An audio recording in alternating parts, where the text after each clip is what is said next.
As somebody who got married at a young age, these are the 3 things that I've learned so far. Hey friends, welcome back to my YouTube channel. Kindly take a moment to like this video and subscribe to my YouTube channel. So in today's video, we'll be talking about things women have learned after years of marriage. Marriage has always been portrayed as this beautiful destination, but the real truth lies in the journey, and that journey can teach you more than any fairy tale ever could. After years of marriage, many women have shared the lessons that only time, tears, forgiveness, and laughter can teach. So I've put the videos together so that you watch and learn. I'll be back to share my truths.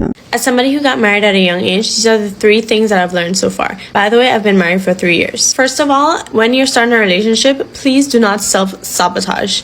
If there's things that you know you like, make sure you say that up front. Because I grew up learning how to be independent, at the beginning of our relationship, I was like, I don't need flowers, I don't need to be spoiled, like, I'm good, like, I can take care of myself, I'm good. At one point in time in our relationship, like, I used to get so annoyed at him, because I'm like, why don't you ever get me flowers? Why don't you, like, ever, get me, like, a gift or something? And he's like, you told me that you don't like those stuff. And that brings me to point number 2. Please update your partner on what your love language is. With all the situations that we have going on through our lives, we grow and change literally every single day. Circumstances can be different and your love language might change. It may not have been quality time, but now that you're so busy with 2 jobs or a kid or whatever, quality time becomes one of your love languages. So update them. You're gonna have your days where you struggle, like, together, but you will literally grow with your partner. Like, my husband and I, we literally went from long distance to living with family to getting our first apartment, which was like a studio, which was probably like 400 square feet, which is not a lot of space for 2 adults and a cat, to moving into a 2-bedroom apartment to having our first house. And you will have your days where, like, you are so annoyed with them and you just want to just, like, shut them out and all of that. But then you also have your days where you fall in love with them again. So, yeah. I don't know why I did that. That was awkward as fuck. Okay, bye. This is so crazy, but I've actually been married for 7 years and I thought I would just go through all the things that I've learned in 7 years. If you're new here, my name is Shamiha. Let's just get straight into it. So I got married really, really young when I was 23. My husband was 21. And one of the first things that I learned is that if your man is not obsessed with you, it's not going to work. You cannot be obsessed with him. He has to be obsessed with you. And it's not that he loves me more than I love him, but because he's still obsessed with me, I get so much love and affection from him that it kind of just balances out. I feel like a woman loves more naturally than a man anyway, so I feel like for a man to love you for a whole lifetime, he needs to be obsessed with you. If you're planning to spend an eternity together and you get married in your 20s, be prepared that you're both going to change a lot. Even if you get married in your 30s, like, we're humans, we're constantly evolving, and you both have to keep up with each other and make sure that you're committed to loving the newer version of the person that you married. And there's no point, like, before I used to say to my husband, oh, you're not the person that I married, and it's like, he's not the person that I married. And I think that after being married for 7 years, I've learned to commit to love the newer version of my husband every single day, and that's what makes it work. As cringe as this sounds, if you're not being intimate, then your relationship is not working, and there's nothing you can tell me to change my mind on that. And of course, there are so many things in life that can make it difficult, and it's about sticking with each other and committing to each other to make time for it to happen. Like, literally, me and my husband have survived me having brain surgery, us being on, like, medication for depression and anxiety, which really affects your libido, and having a kid. But you have to be committed to wanting to be intimate with each other. Otherwise, your relationship is just going to have more arguments and it's not going to work out. And lastly, you need to have time to do your own things. You can't be so codependent that your husband is, like, your absolute everything. And even if you have kids, like, it cannot be everything. You need to have your own interests. And I think one of the reasons why me and my husband work so well is that we're really supportive of each other's interests. Like, he's into, like, anime and I'm into painting and autism and making TikToks. But if you have any more questions and if you want me to film a video with him, then let me know. But I just thought I'd let you know. Lessons I've learned from being married for over a decade, part 1. I'm not always right. Let me explain. You see, I was very much conditioned to always have answers.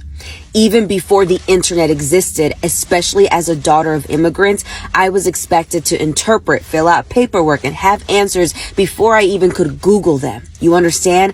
And so when you couple that with also then being on my own, going away for college, having to hustle multiple jobs and really create this super independence, can't nobody tell me nothing, I'm on my own, right?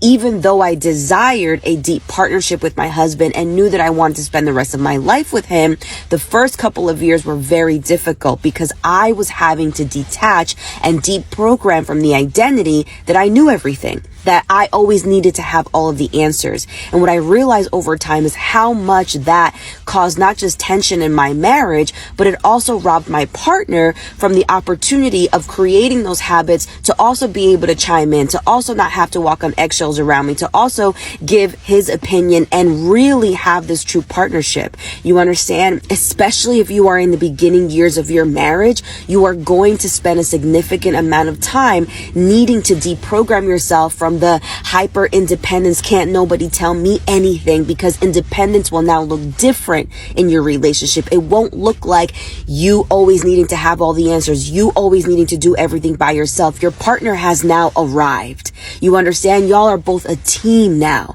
and God wants you both to come together and act like a team. And I want to help you in this season of your marriage figure out ways that you can really act as a team so that you can stop all of these blow ups, stop these cycles of arguing, and really begin to see each other for what the other person brings to the relationship rather than constantly put each other down. You understand? Go to the link in my bio and book a sales call so we can talk about everything that's happened in your relationship, how this hyper independence is showing up in your relationship, how your partner is reacting to it, what you've tried so far, and how I can help. I want to help you both become partners and be on the same team again so that you can have more sex. You understand? I love you so much. Okay? Take care of yourself. Do things for yourself. Buy something nice for yourself. Married women, you're taking care of everyone but yourself. So you're not thinking about you buy clothes for your children, spend all the money you say, buy something for your husband, and you have nothing. I used to be so guilty of this. I'm changing in Jesus' name. I used to be so guilty of this. I would travel outside the country, come back with 6 suitcases for my children and my husband. Then on Sunday morning, I'm looking for what to wear, because there's nothing in that box for me. And I used to feel like, oh, that's what a good mother does. No, I'm setting the wrong example for my daughters. So they're going to grow up tomorrow and be slaving away for everyone but themselves. Take care of yourselves, married women. Take care of yourself. Buy things for yourself. Buy at least one nice thing for yourself every month. You are worth it. Do your hair, do your nails, those things that you think is splurging. Do it. You deserve it. If you don't treat yourself well, nobody will treat you well. Something you learned in your marriage that you wish you knew before. Your in-laws are not your friends. Whoa, direct. Guns blazing. You have to ask for everything. It's better to be alone than lonely. Communicate before marriage about expectations and feelings. Age leads to maturity. Try and move out. Men are like babies. Talk about real issues like finances, job, childcare, goals, not just about what your favorite color is. The person who earns the most has the most power. The hardest thing to do is live in a joint family. Don't be too nice. Hard truths about yourself, your patterns, your insecurities. Work on them. Go to therapy. The first year is the toughest. Hang in there. Learning how to let things go and which fights to actually pick. That it sucks. You'll never get your old self back. Your freedom will be gone, especially if your husband is clingy. It's okay to wait to start a family. Everything will change after you have children. Partners become roommates. The importance of not That's a video, guys. I'm just here also to share my 2 cents, like what I think about today's video, things that women have learned after years of being in marriage. So ladies, okay, women have learned after spending years committed to someone they once stood in front of, full of hope and vows. One of the first things women say they learn is that love changes. It doesn't disappear, but it evolves. The butterflies may fade, but if you are lucky and intentional, love matures into something deeper. A bond built on trust, respect, and shared life experiences. It's not always good. Sometimes it's simply sitting in a comfortable silence, knowing someone is really there for you. That deeper love is not about constant excitement, it's about consistency and peace. Another huge realization many women come to is that marriage is not 50-50 every day. Some days it's 80-20, and sometimes feel like you're carrying 100% on your own. Life throws curveballs, illness, job loss, parenting, grief, and the balance shift. You learn that fairness doesn't always mean equality in action, but rather a shared commitment to keep showing up. You give more when you can, and you pray your partner will do the same when you need it.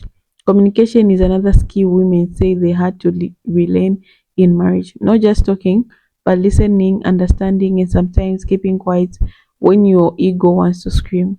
You realize that yelling louder doesn't mean you're being heard. You understand the power of timing, of tone, of choosing your battles. You always learn that no one is mind reader. If you want something, be it emotional support, help around the house, or intimacy, you need to speak up clearly, not just drop hints and expect magic. Boundaries become a key topic. A lot of women admit they lost parts of themselves in the early years of marriage, trying to be everything, the perfect wife, mother, caretaker. But as years to go by, they learn that importance of keeping their identity, nurturing their own dreams, and setting boundaries, even with the person they love most. You can love someone deeply and still say no. You can have a partnership without being consumed. One surprising lesson: marriage won't fix your loneliness. That's a big one. Being married doesn't guarantee connection. Some women have shared that they felt lonelier in their marriage than they did when they were single. Why? Because emotional neglect or lack of effort can be more painful when it comes from someone who sleeps next to you every night. You learn that connection needs daily effort. Checking in, small gestures, real conversation. Marriage is not a cure for emotional wounds. In fact, it can expose them. Forgiveness is a muscle you did not know you have to use it often, not just for being betrayers, but for the small disappointment that pile over time. Your partner will fail you, you fail them, you learn to forgive with intention, not because you want to excuse the behavior, but because you value peace over pride. But forgiveness doesn't mean tolerating disrespect. Many women say they learn to distinguish between human flaws and the harmful patterns. And sometimes the biggest lesson is learning when it's okay to walk away. Women also talk about the quiet power of appreciation, the importance of saying thank you, even for the small things, making the coffee, picking up the kids, fixing the link. It's easy to take each other for granted when you're living side by side for years, but noticing and vocalizing gratitude can change the energy in a home. Another truth that surfaces over time is that physical intimacy need attention. It doesn't stay alive because you are married. Passion can fade, but it can also be regenerated. It requires both people to stay curious about each other, to talk about their needs and insecurities, and to stop treating sex as a chore. It's not about bodies, it's about connection, presence, and affection. And sometimes women say they had to unlearn shame and give themselves permission to enjoy and initiate intimacy again. Parenting can either bond or break a marriage. Children change everything, from your sleep to your schedules to your identity. Some women admit they started feeling more like roommates or co parents than lovers. And that's where intentional effort comes in: date nights, deep talks, moments alone when you remember who you are beyond mom and dad. Because when the kids grow up and live, you want to still recognize the person next to you. One thing that also comes up repeatedly is financial tension. Money is not about numbers, it represents value, security, and even power. Many women say they learn to stop being passive about money, start getting actively involved in financial planning. Not because they don't trust their spouse, but because partnership includes shared responsibilities. It also provides a sense of independence and stability that every woman deserves.